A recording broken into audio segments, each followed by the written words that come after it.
Akala ni Farah ay magtatagumpay siya sa masamang plano niya kay Lucy.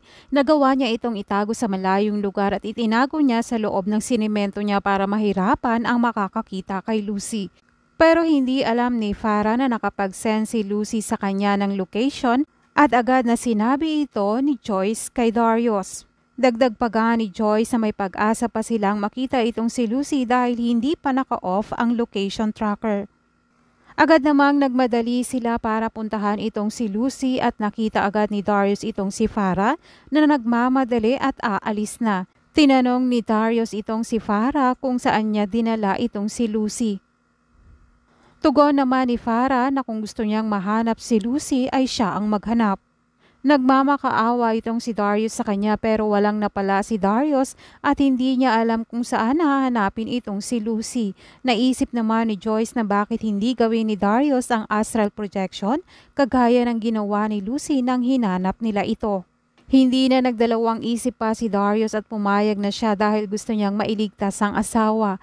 Sinabi naman ni Apong Berta na hindi madali at may mga dapat gawin at iwasan kapag nag-astral project itong si Darius dahil kung hindi ay buhay niya naman ang mga nganib.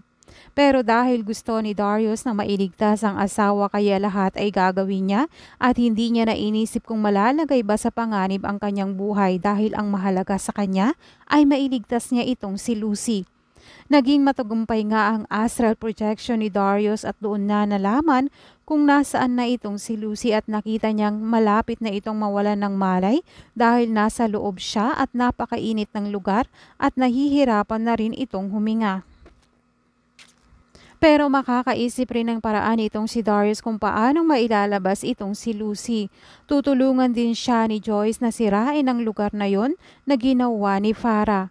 At sa wakas nga ay nabutasan na nila ito, tuluyan nang nailabas si Lucy pero wala na itong malay kaya naman agad silang tumawag ng ambulansya para maisugod si Lucy sa ospital dahil maubusan na ito ng oxygen.